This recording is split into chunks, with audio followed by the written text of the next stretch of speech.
Hey everybody, I'm Paulo Garbanzo, and this is Carl Ash. We are RenAdventures. We do tours to all sorts of places all over Europe, all kinds of different tours as well. England, Germany, Italy, which is where we focus on mostly, and even the Czech Republic.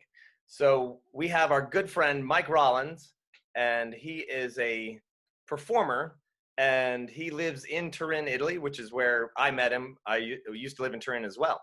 So welcome to the group here, Mike Rollins. He's going to be your tour guide. And just so you know, after the tour is over, if you can, there's Mike. If you enjoyed the tour, give him a tip on his PayPal, and we'll put that link up for you after the tour is over. All right, Mike, can you hear us? Oh, and you are muted. Hang on just a sec. Unmute. How about now? There we go. Hi, Mike. Hello, everybody. All right. Hello. Well, everybody is here and they are waiting. So we're gonna. They've got the chat on, and we're ready to take it away. Mike Rollins, everybody, and I'm gonna turn off my video so that the Turin view is the best it can be. All right. Okay, so hold on. I'm just gonna look through the gallery view a second to see your pretty faces. We've turned off almost everybody's cameras. Oh, so I can't. Oh, I can't. Oh, I can't. Okay. All right. Well, I can't see you, but I imagine you're all very lovely, nice people. Hello. I'm Mike. I'm a friend of Paul's from, I think, what, 2003, 2003. He let me know that he was doing some virtual walking tours in Italy. I've been here for 20 years now, and so I am very happy to give you a small walking tour of Turin today, or as we say, Torino. And I thought we'd begin here. It's not going to be a typical explain all the exact history. I'm going to turn the camera around here and turn that there so I can see what you're seeing. And I thought we would begin the tour here with a 1st century BC Roman gate, which used to be the principal entrance for Turin when back in the Roman times. And so this is where we would actually enter the city a while back. And so we're going to go through the gates. As you can see, it does not look like a Roman city anymore. And we start heading towards the city center here in lovely Turin. Okay, I have the feeling my image is blocked. Oh, there it is. Okay. Paul, let me know if the image gets blocked as well. Okay, you're looking good. Looking good here. It's blocking here. So here's the other side of our 1st century BC Roman wall. And it's called Porta Palatina, which means the palace gate. Historians are not really sure which palace they're referring to. There's a discussion amongst historians. But it's pretty much assured this was the principal entrance when you walked into the city. Now, I wanted to start here because the thing I find really interesting about Italy is this. We think of Italy as being very old, which it is. But Italy itself, as a geopolitical entity, is actually almost 100 years younger than the United States. Okay? Italy formed in 1861, began to form as a united country. After the fall of the Roman Empire, Italy has always been just sort of a collective of small kingdoms and papal states that changed hands quite often amongst all the invading powers. And it sort of remained that way. Venice was an independent republic for over 1,000 years. Genoa was doing their own thing. We had papal states in the middle. Austrians were taking over a lot of the north. In the south, we had the Kingdom of Two Sicilies, Naples and Sicily, which were Bourbon. And it wasn't until 1861 that that actually became something called Italy.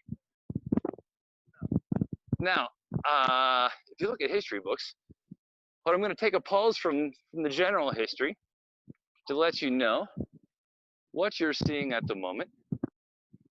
This is what we call Il Duomo, or the cathedral. And this cathedral houses probably the most famous piece of linen, piece of cloth in the world. This is where we have the Shroud of Turin. Okay, this is where the Shroud of Turin is housed. And since I've been here 20 years, it's been shown to the public twice. And basically, so Turin becomes home to hundreds of thousands of pilgrims and visitors and just curious people to see the shroud. And so every once in a while, it's supposed to be every 25 years, but they're starting to make it come out more often because I think of the economic implications, because every time they show it to people, we get hundreds of thousands of visitors. It's great for the economy. And so they're starting to bring it out a bit more often, let's say. And so let's give you just a little tour of this whole area that we just walked around. Have you any questions so far? Anybody want to ask me anything? Am I going too quick? You could probably slow that camera down a little bit there, just on the couple of those spots. Now, back when you walked through that park, wasn't there some Roman ruins deeper in the ground, or is that? No, you're right. No, here, okay, so what, they opened this up in 2006. The Italians, they don't know how to take advantage of the history they have, where most countries, if they have a castle, they use a lot of, they're really good at making it touristic. Italy has always sort of neglected this huge patrimony of culture, of history, of architecture, and they just let it fall apart. Here is an example of, here's some excavations where they started digging up the underground of the old Roman city, but it just got stopped sort of halfway, never got fixed. It's been like this since 2006. But yeah, all under where we're standing is a whole nother city that's just been built on top, which makes it difficult. For example, they want to build a subway through here, but it's difficult to build a subway through here because every few meters they find something that needs to be called in an archaeological team to dig it up and preserve it. So it's quite an expensive venture to build a subway around these parts. Random bits of information here. Mike, is that tower in front of us, is that leaning as well? I couldn't tell from the way the video was. It's definitely not leaning like Pisa. No. I'm sure it's not perfectly straight either because it's been there quite a long time. Okay. But All right. I think it's more how I'm holding the camera than it is how. I see. Okay. All right. It's impressive, but I hope it doesn't fall on us. That's for sure. Not today. Not today, anyway. Oh, at least, yeah.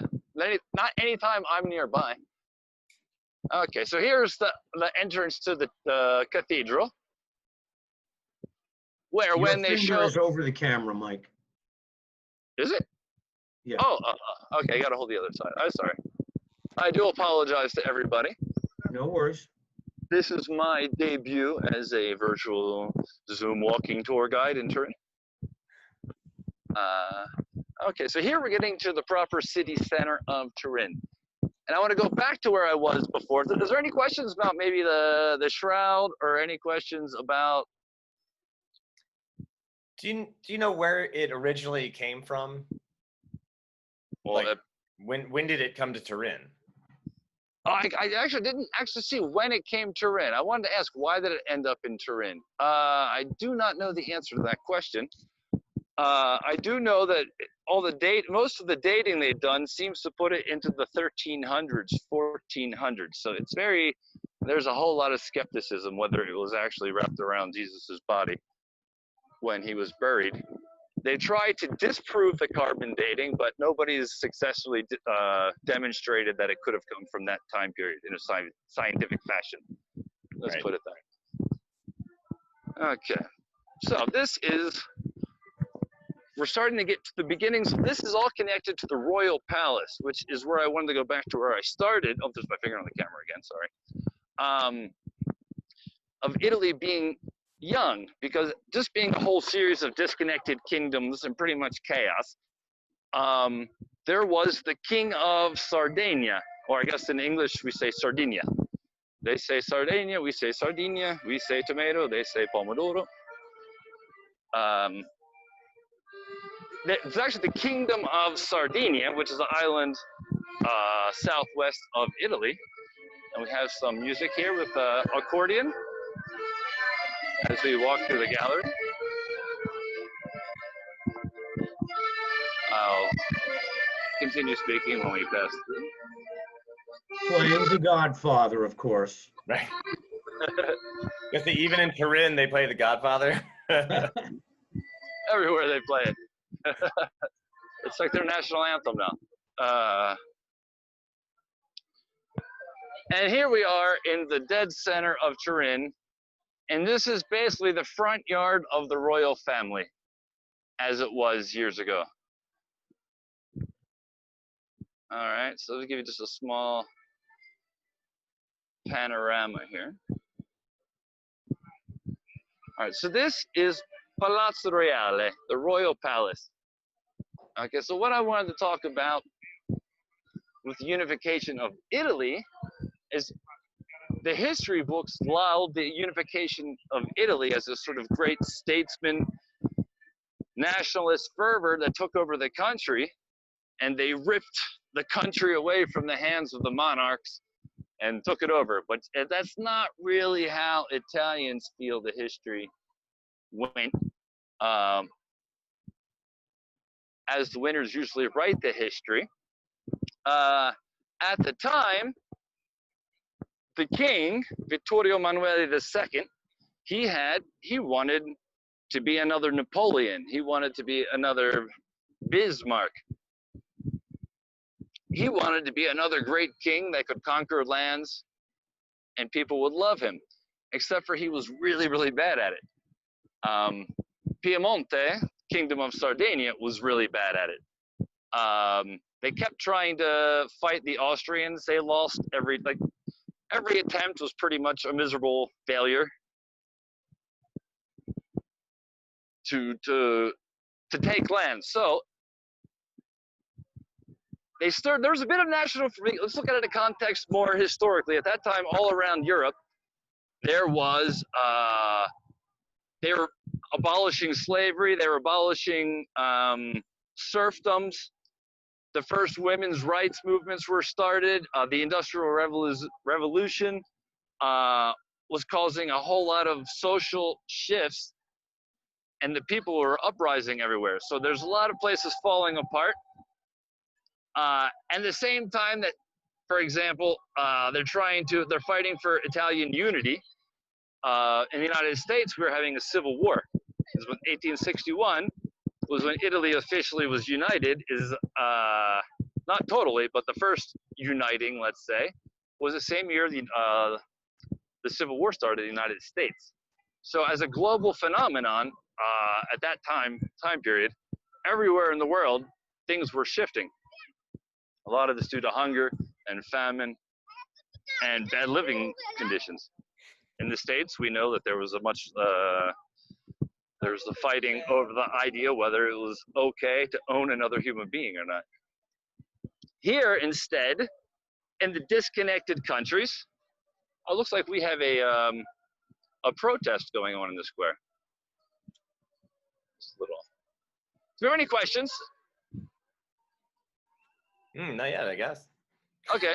The only one was where are Lady and the Tramp eating spaghetti? I don't have any. When I usually use Zoom, I was used to having some response from the audience, so I'm not sure if I'm boring people to death.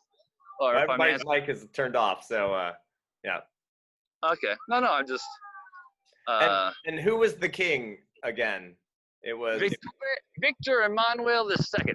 right, and that's why every street in Italy or every town in Italy has a Vittorio Emanuele street. Okay, exactly. Because what he wanted to do, he stirred up national fervor so that the people would revolt to unify Italy. But what he really wanted was the kingdom of Sardinia, the kingdom of Piemonte, to be all his. He had dreams of owning everything and making Turin the capital. And not being able to do it by himself, he allied himself with Napoleon to fight the Austrians, which they won. And so they freed up northern Italy, where Milan is, Lombardy, and all of northern Italy. And that didn't become part of Italy. It all got annexed to Vittorio Emanuele. So we already begin to see he's not actually trying to unite Italy. He's trying to take over Italy.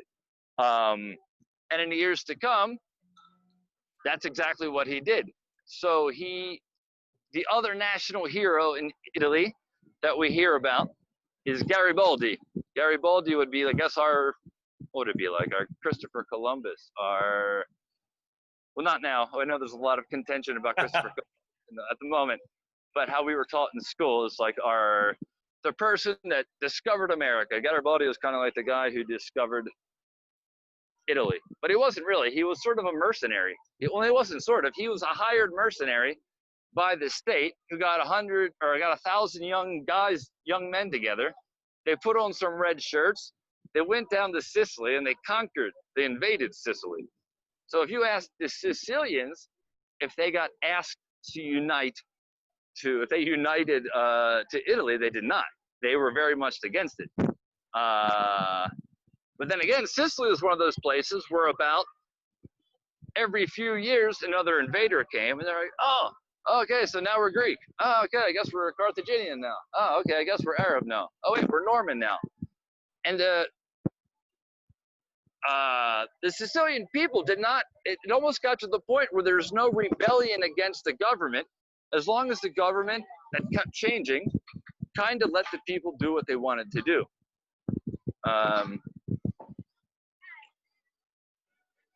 So they weren't really that interested in becoming part of the North. And as the years afterwards showed, after the North conquered the South, it became more and more poor.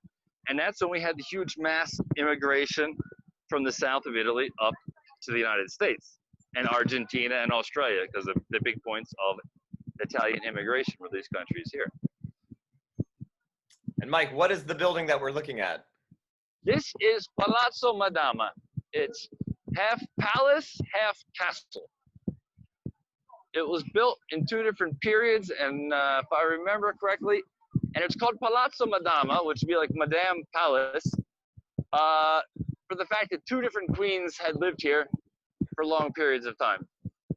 Don't stump me with the question of who, because I don't remember. So it's not Madama because it's not your palace, it's my damn palace. That's right. Exactly. That could be it too. All right, so there's if you just want to see, I don't know exactly what's going on. People are ciao. Somebody recognized me and said hi to me. There seems to be some kind of protest or gathering happen, which is going to become a protest. It looks like it could be critical mass. There's lots of bicycles here. So if you want to see critical mass Italy, this is what it looks like. Everybody had bicycles already. No, Italy's a mess. No, that's not what it is. I think Gay Pride's today. That's what it is. So I guess there's going to be a big party here soon. Yeah, Gay Pride's today. Yeah. Okay, so we're getting lost here. So this is Palazzo Madama. This is, I'm going to turn away from that for a minute. Come over here. This is the Royal Library. It's as you can see, it's a pretty small library, which is attached to the Royal Palace, which is attached to the Royal Cathedral. So at once upon a time, one family lived in all of that. One family that eventually had the dream of all of Italy being their own. And so anyway, so just to try to, my theory about Italy, this unification not being as it is put in the history books. Garibaldi actually used to be a sailor for Vittorio Emanuele in his Marines, in the Marine Army. And he was a deserter. And he actually had to leave Italy because they were going to kill him, and he had to spend 12 years outside of Italy.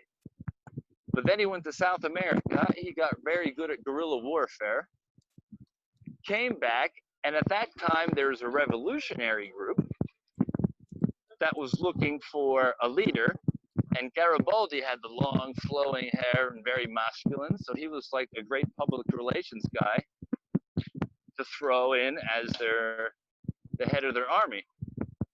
Although Vittorio Emanuele hated him, he agreed to Garibaldi having putting in this group of mercenaries together. In today's terms, it would actually be considered more like a terrorist group he put together, and invaded the rest of Italy. It was a bit more persuasion. I guess around 1870, the same time Abraham Lincoln got elected. So we were electing Abraham Lincoln. Here they were finishing off the deal to make Italy one united nation. Because if you come over here as a tourist and you spend some time and you travel from one region to another, you start wondering why everybody, they seem like different countries. They have different cultures. They have different dialects. They have different food that they eat. I mean, they all have tomatoes, but how they're prepared. And they all talk smack about one another. It's the one thing you find strange is how much competition and hate there is for people from the next town over. Oh. Hey, TJ, why don't you turn off the camera there? Oh. There we go. Okay. And whose statue is that? I think these are fallen. So that is Emanuele Filiberto Duco d'Aosta. So he was one of the royal family, if I remember correctly. But he was the Duke of Aosta, which is the region north of Piemonte, and it's the only region where French is the official language. Like Italian and French are the official language. It's a great place if you guys are into skiing and snowboarding. Aosta is a wonderful place to visit. And I'm not sure what these soldier guys here are. This is one of the sins of living in a place. I've been here so many times and I don't ever actually know what I'm looking at. But it looks like a monument of fallen soldiers, I would suppose. He looked somewhere around World War I-ish. Yeah. You guys know better than me. I'll give it back. This guy looks very ominous, and you don't want to mess with that guy. All right. So are there any questions at this point? Have you performed on this in this piazza? I have not, exactly where I am, where we were, where there was the gay pride getting started. Yes. That's where I've made my living for the last 20 years, basically. Wow. Yeah, so everybody, I'm a street performer. I'm a stand-up comedian. I do theater shows, anything performance related.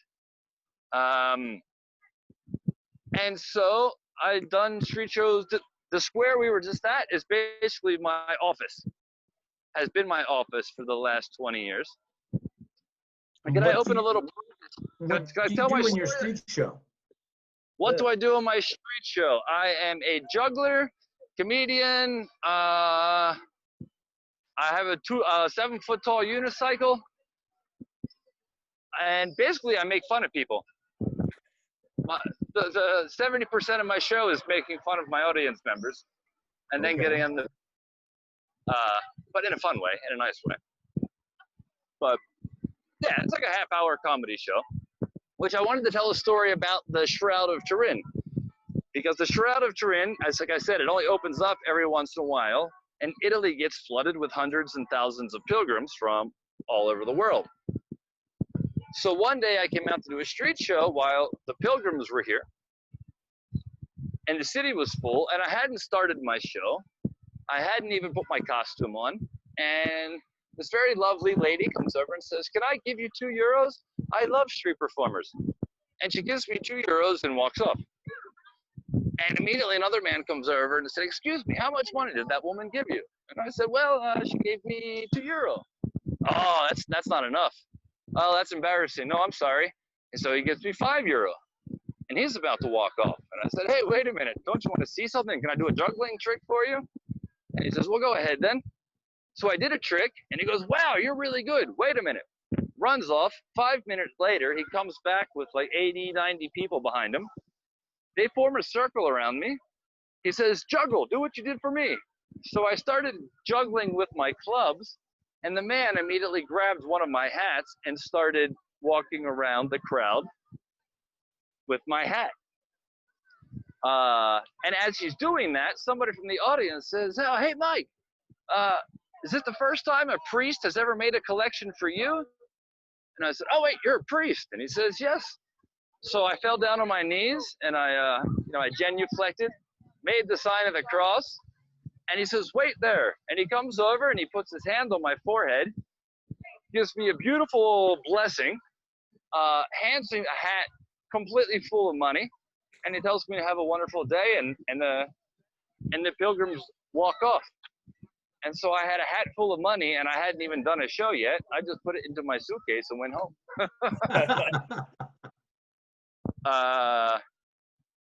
So it almost made me a believer. No, some really amazing stuff happens when they bring out the shroud. Yeah.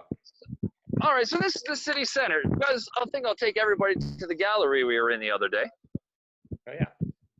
And doesn't anybody have any questions? Anything?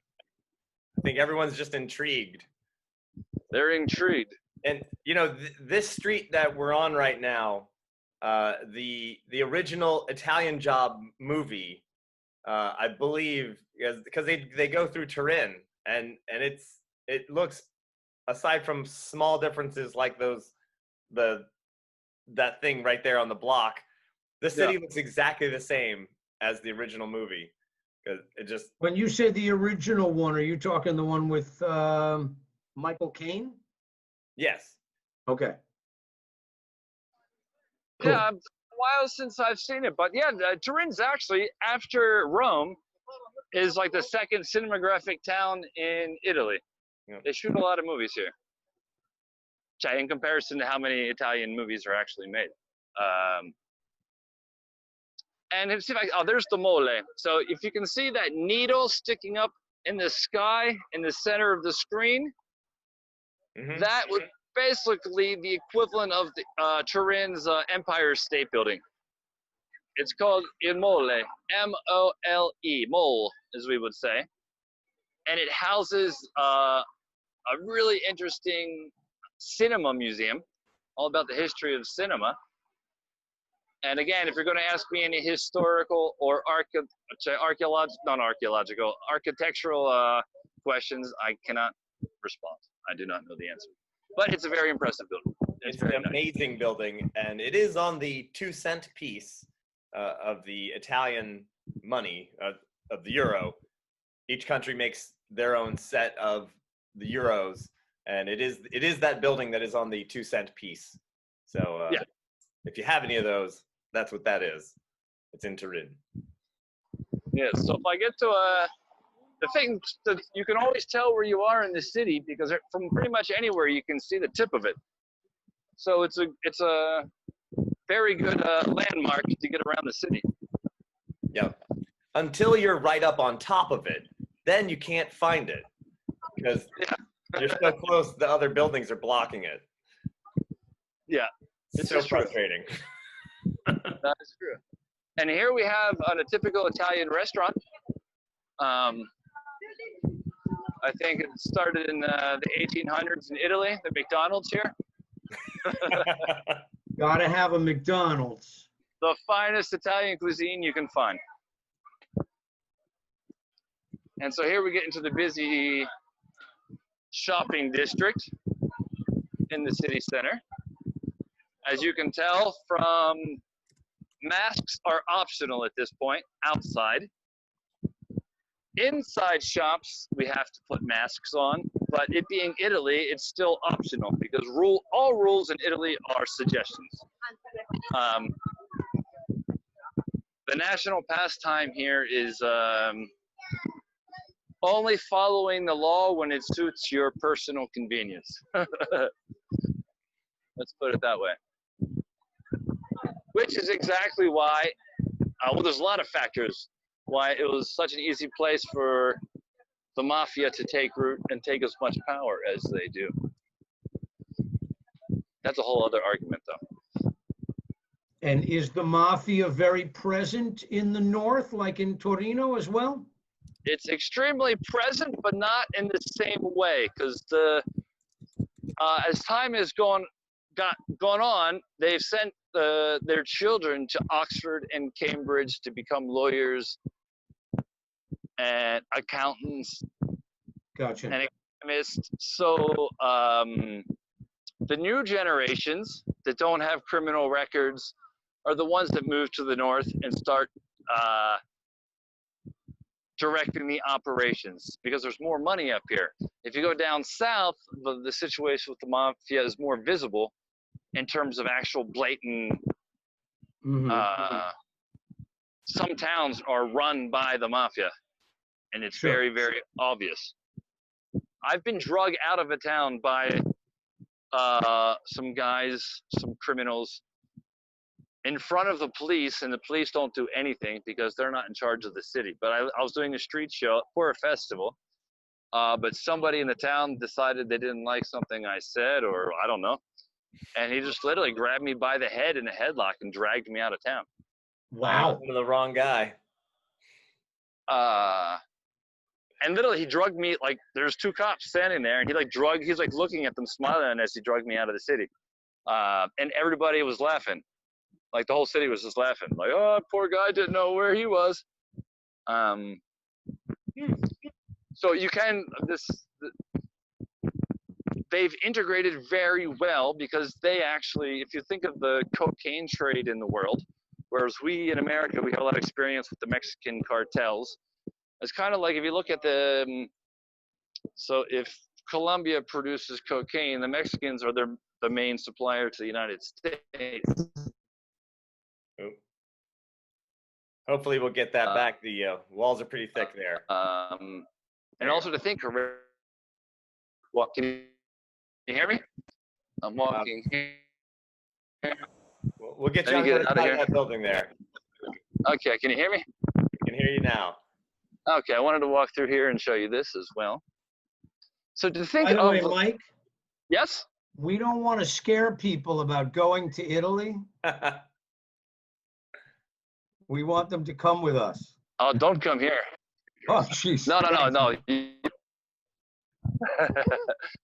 No, I'm kidding. No, you don't. So no, I was in a really bad. There's not too many. You're not going to come over to Italy and find the places that I found myself into. It's very unlikely you're going to go to some of these towns.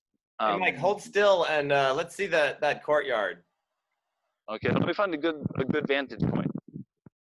Let me find a good vantage point over here, where we can see most of it. Okay. That's beautiful. So this is just some random courtyard I walked through. Wow. I'm trying to find the best point for the light as well.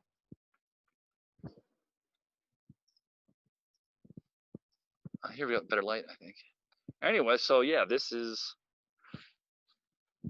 in these buildings. There's a bunch of different administration things, and I think there's a museum.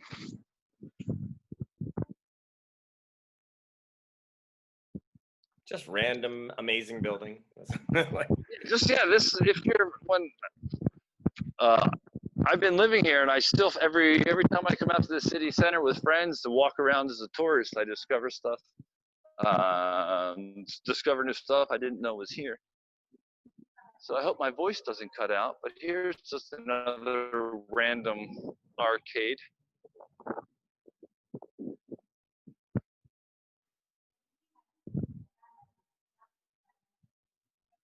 And this is a museum this is the actual museum that talks about the unification of Italy. And if you go there, they're going to give you a totally different story about the unification of Italy than my version. Because here it's all they won. Vittor Emanuele won. So he told the story.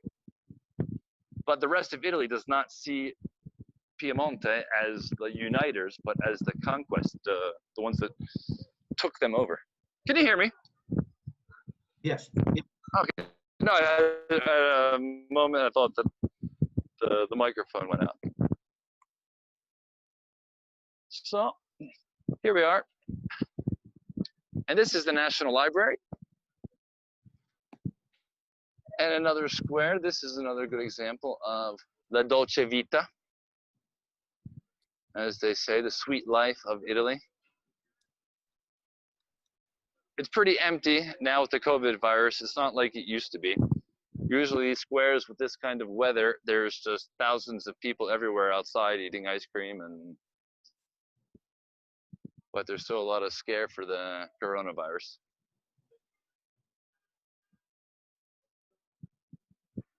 Any questions about modern day Italy? Any questions about history of Italy? Any questions about something you've seen?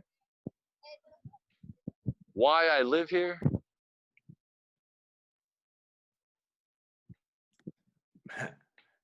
No? Random facts about Italy? Do you want me to finish my explaining of the mafia? Sure. So I was talking about the cocaine trade, because one thing, you can't think of the mafia in Italy as one mafia. There's not one mafia. You get Sicily has Cosa Nostra. In Calabria, you have l'Andrangheta. In Naples, you have La Camorra. And in Puglia, you have La Sacra Corona Unita, the Sacred United Crown. With the most powerful being the 'Ndrangheta from Calabria. And also the mafia that people know the least about, because that's how they got so powerful. They only ever had one person, how do we say it in English when you're a traitor?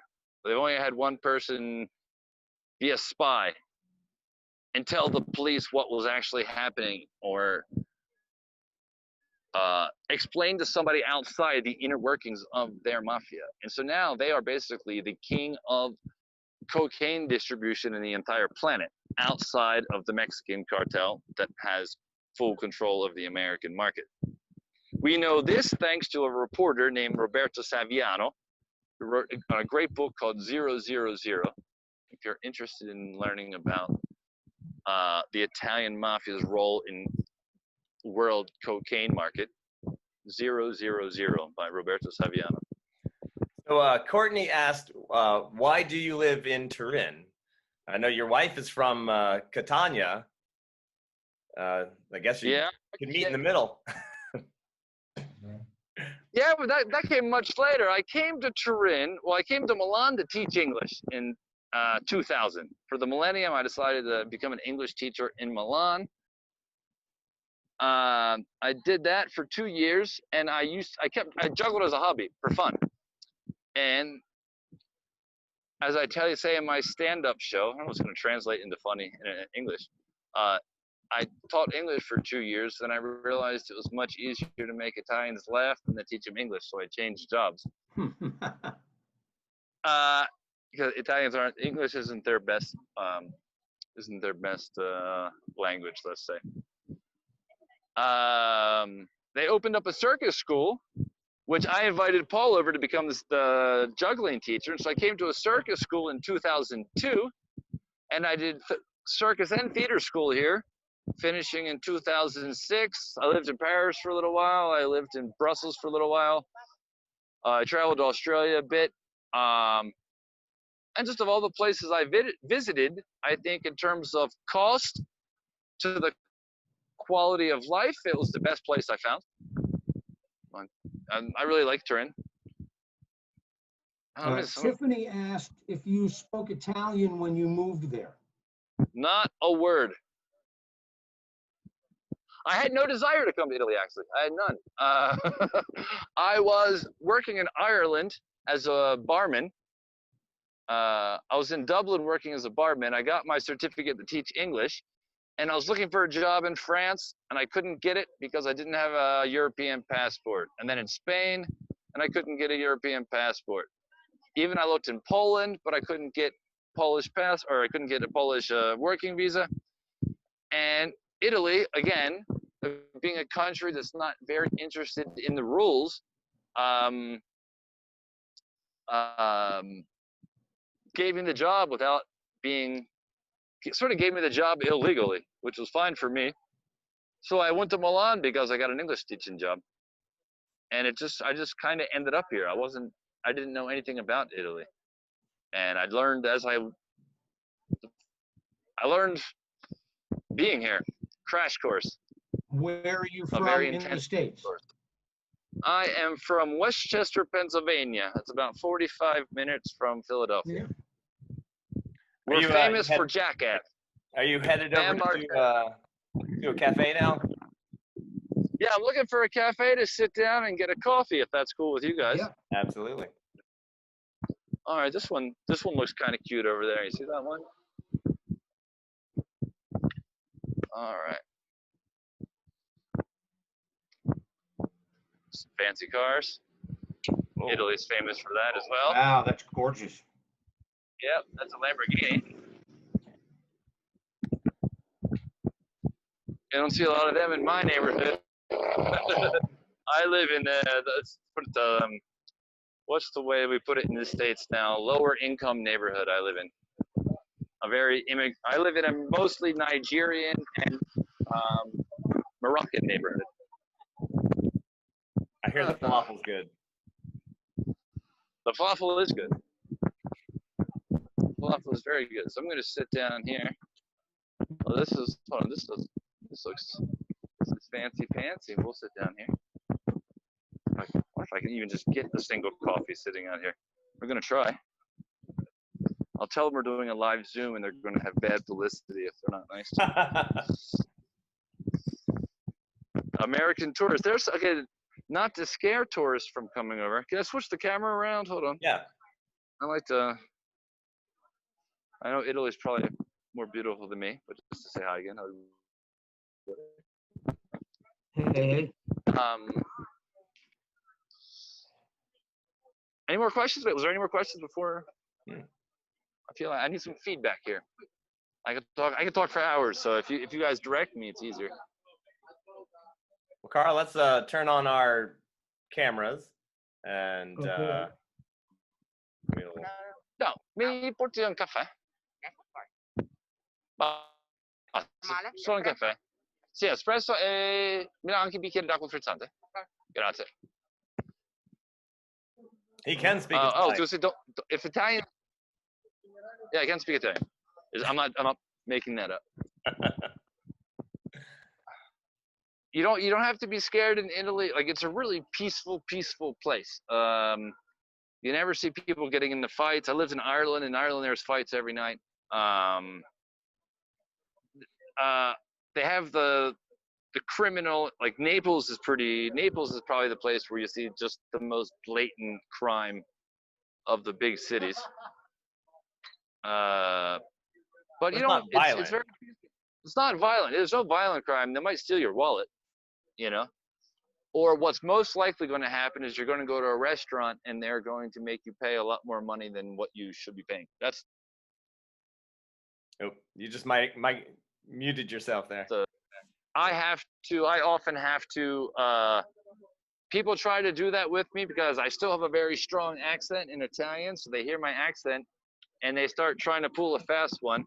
And I have to let them know that I live here, that I'm not a tourist. So they stop trying to rip me off. Unfortunately, at a RenAdventures tour, we know a guy. So most of the time, yeah, the places we go, we trust, and we've been touring with them for like 4 or 5 years now.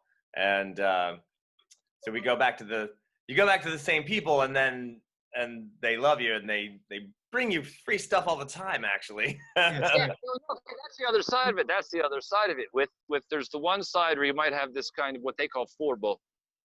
It's kind of being the sort of sneaky aspect of the culture. But the other half that medallion is the most expansive, welcoming. If especially when it comes to food, if you go to the right places, they want to show you that their food is the best and that their hospitality is the best, and you're treated like family in the restaurant. So you have this other total extreme, which is one of the most amazing things about Italy, is that I've never been anywhere else where you get invited into people's random houses to get fed loads of food, just because they like you. Yep. So, just so you all know, we only have, I guess, another 9 minutes to this Zoom meeting, right? Isn't it just cut off after an hour, Paolo? It will, yeah. So if anybody has any final questions or comments, this is a really good time. If you want to turn on your microphones, you can.